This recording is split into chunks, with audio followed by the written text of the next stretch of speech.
Kunjuing asma dalam yang Rama Soyang Putra tuwin yang Roh Suci. Amin. Para kadang panglimbang enjang ingkang kinasih binerkan ing Gusti, Brother Suster, Bapak Ibu, para kadang wiranem para lare ingkang tinresnan ing Gusti sugeng enjing lan berkah dalem. Enjing menika kita sesarengan pasamuan suci sawegum ngrayakaken riyaya sagung para suci. Rahayu kang asemangat miskin awit yaiku kang ndarbeni kratoning swarga.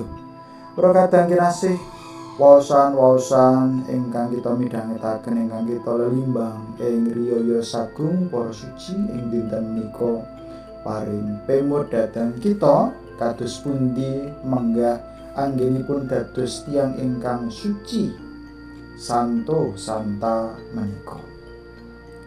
Wonten ing waosan sepisan dipun ngendikaken bilih menawi badhe dados para suci, manungsa kedah saged dados suci, saged nglangkungi sedaya tantangan, pacoben sarta bingah sisaing gesang menika. Kita saged nglelimbang saking suraosing kitab Wahyu.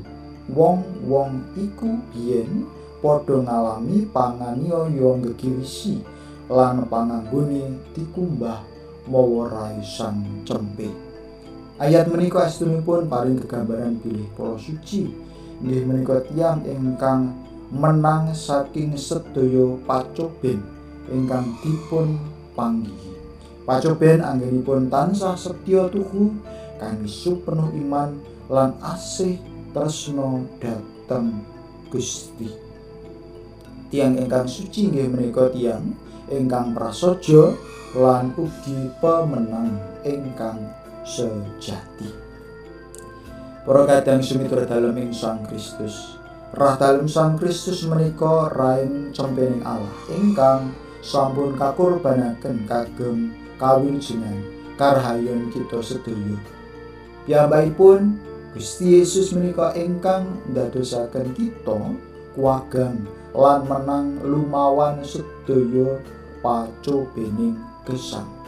Para suci ingkang kita riyayakaken ing dinten menika inggih tiyang ingkang kuwagang lan pantes nampi jati dirinipun minangka putra putraning Allah lan tansah mbangun pangajeng-ajeng supados saged lumebet ing panunggalaning ilahi gesang langgeng tetunggalan kalian Gusti Allah piyambak. Berkata kinasih para suci nalika sugengipun kuwagang martobat lan ninggalaken diri salaras kersa dalem Gusti ing saben dintenipun. Gusti Yesus minangka tuladha ingkang utami kados pundi tiyang menika saged nggayuh kasucian lan kabagyan sejati. Kasucian lan kabagyan kawiwitan saking cara utawi sikap gesang ingkang prasaja. Lelados Gusti lan sesami kanthi semangat miskin, andhap asor lan pasederekan sejati, langkung-langkung pasederekan nunggil iman ing Sang Kristus Gusti. Sagung para suci ing swarga, para suci pangayoman kita nyuwun pangestu dalem kunjing asma dalem Rama Soyang Putra tuwin yang Roh Suci. Amin. Sugeng enjang, sugeng lelados, sugeng makarya berkah dalem. Amin.